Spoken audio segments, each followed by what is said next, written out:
अस्सलाम वालेकुम। सबसे पहले इन्ना लिल्लाहि व इन्ना इलैहि राजिऊन। अरशद शरीफ पाकिस्तान के नामवर सहाफ़ी अब इस दुनिया में नहीं रहे। 2 दिन पहले उनको कीनिया में शहीद कर दिया गया, मार दिया गया, कत्ल कर दिया गया। बहरहाल हमें ये देखना पड़ेगा कि उनको कीनिया जाना ही क्यों पड़ा, और वजह ये थी कि उनके अपने ही मुल्क ने उन पे ज़मीन तंग कर दी, उन पे केसेस बना दिए सच बोलने पे, गवर्नमेंट के ख़िलाफ़ बोलने पे या इस्टेब्लिशमेंट के ख़िलाफ़ बोलने पे। तो उनको मजबूरी में अपनी फैमिली, अपनी जॉब, सबको छोड़ छाड़ के मुल्क से बाहर जाना पड़ा। दूसरा, वो एक बुक भी लिख रहे थे जो करप्शन के ख़िलाफ़ थी, और इसी तरह सलीम शहजाद भी एक बुक लिख रहे थे इनसाइड अलकायदा एंड तालिबान, उनको भी कत्ल कर दिया गया था। तो बहरहाल सिचुएशन ये है कि हमें विदाउट नोइंग द फैक्ट्स कि किसने कत्ल किया है, हम किसी को इल्ज़ाम नहीं ठहरा सकते, क्योंकि इसमें दुश्मन भी इन्वॉल्व हो सकता है, ताकि अपने ही मुल्क में लोग एक दूसरे पे इल्ज़ाम लगाएं और इंतशार फैले मुल्क में। तो वही सिचुएशन अभी हुई है, क्योंकि सोशल मीडिया पे आप जाएं कहीं भी, लोग क्लियरली इल्ज़ाम ठहरा रहे हैं। सहाफ़ी जो हैं वो विदाउट नोइंग द फैक्ट्स वो इल्ज़ाम लगा रहे हैं गवर्नमेंट पे, सियासी पार्टियों पे। सोशल मीडिया पे बहुत सारे लोग हाजी साहब को इल्ज़ाम ठहरा रहे हैं, इस्टेब्लिशमेंट को, एजेंसीज़ को इल्ज़ाम ठहरा रहे हैं। तो जब सिचुएशन ऐसी हो, जब आपको पता है 2 बंदे आपस में लड़ रहे हैं और उनमें से एक का दुश्मन सामने खड़ा हुआ देख रहा है, तो वो आपस में लड़ने वाले में से एक को नुकसान पहुंचाएगा ताकि इल्ज़ाम दूसरे पे लगे जो आपस में लड़ रहे हैं।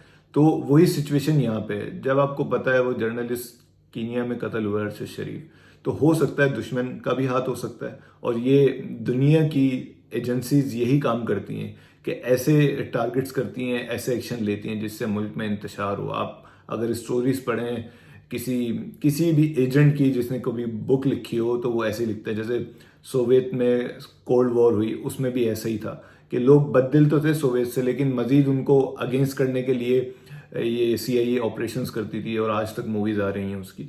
तो बहरहाल यही सिचुएशन यहाँ भी हो सकती है। वो अलग बात है कि आज तक लियाकत अली खान, बेनज़ीर भुट्टो, हकीम सईद, किसी के भी कातिलों का आज तक सुराग नहीं मिला, और इन्वेस्टिगेशन दब गई बाद में। लेकिन हमें उम्मीद रखनी चाहिए। उस सिचुएशन में भी हम नुकसान में हैं, और इस सिचुएशन में भी हम नुकसान में, लेकिन इसमें ज़्यादा है अगर हम अपने ही लोगों को इल्ज़ाम ठहरा दें विदाउट नोइंग द फैक्ट, और सच क्या है और कौन कातिल है। अगर बगैर किसी सबूत के इल्ज़ाम ठहरा देंगे, उससे ज़्यादा हमारे मुल्क में नुकसान होगा।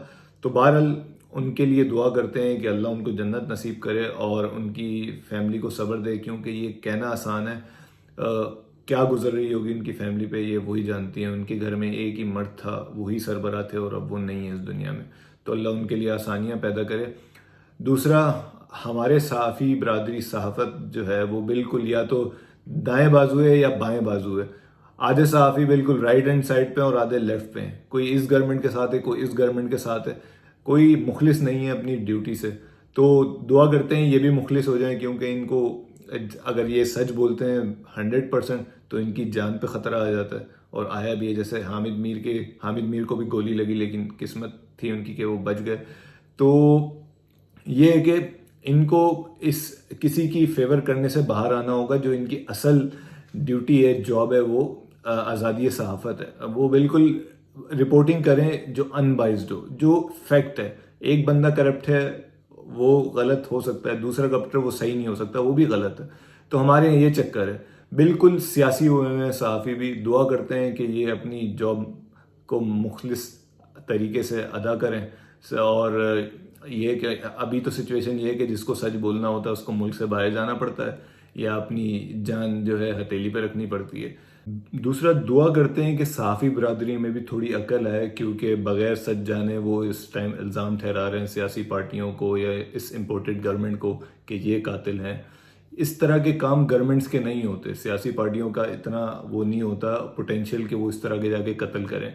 इस तरह के काम मुल्क की एजेंसीज करती हैं। अब फॉर एग्जांपल यहाँ की ISI और रॉ, ऐसा नहीं है कि ये अपने मुल्कों में एक दूसरे के खिलाफ ऑपरेशन कर रहे होते हैं। ये दूसरे मुल्कों में भी जहाँ एक दूसरे की कम्युनिटी होती है, या फॉर एग्जांपल मिलिट्री का कोई बंदा वहाँ पर है, उसके खिलाफ कोई एक्शन लेना है। जैसे कि वो एक रिटायर्ड कर्नल थे, वो नेपाल गए और वहाँ से उनको अगवा कर लिया गया। इस तरह के ऑपरेशन मिलिट्री के होते हैं, ये सियासी पार्टियों के नहीं होते। तो बहुत सारे जो हमारे सहाफ़ी हैं वो इल्ज़ाम ठहरा रहे हैं गवर्नमेंट को, सच जाने बगैर किसी सबूत के, अपनी सियासी उसकी बेस पे कि हाँ भाई वो इस सियासी पार्टी को वो फेवर करते हैं इसलिए। تو بہرحال دعا کرتے ہیں کہ یہ انویسٹیگیشن ہوگی اور قاتلوں کے قریب قریب تک پہنچا جائے گا. ہونا تو یہ چاہیے کہ جو کینین لوگ ہیں یا کینین ایجنسیز یا پولیس ہے ان کے ساتھ مل کے آپ اس کی انویسٹیگیشن کریں ڈیٹیل میں. اگر گورنمنٹ چاہتی ہے یا ہماری جو ایجنسیز ہیں وہ چاہتی ہیں اس کے قتل کا سراغ ملنا چاہیے تو یہ ہو سکتا ہے. ادروائز ہمارے ملک میں اتنے بڑے بڑے ہمارے وزیر اعظم اور ہمارے گورنر اتنے قتل ہوا آج تک ان کو تو انصاف ملا نہیں. ان کے خلاف کمیشن بھی بنے, ان کمیشن کا کوئی نتیجہ نہیں نکلا. تو امید پہ دنیا قائم ہے. امید کرنی چاہیے کہ اگر ایسا ہو جاتا ہے, کچھ کمیشن بنتا ہے, کچھ انویسٹیگیشن ہوتی ہے تو ہی کچھ بہتر ہو سکتا ہے. ادروائز اپنے ہی لوگوں کو الزام ٹھہرائیں گے تو اس سے ملک کا ہی نقصان ہے اور بغیر ثبوت کے. تو امید کرتے ہیں اس کی انویسٹیگیشن ہوگی اور قاتلوں کے قریب قریب تک پہنچیں گے ہم. خدا حافظ.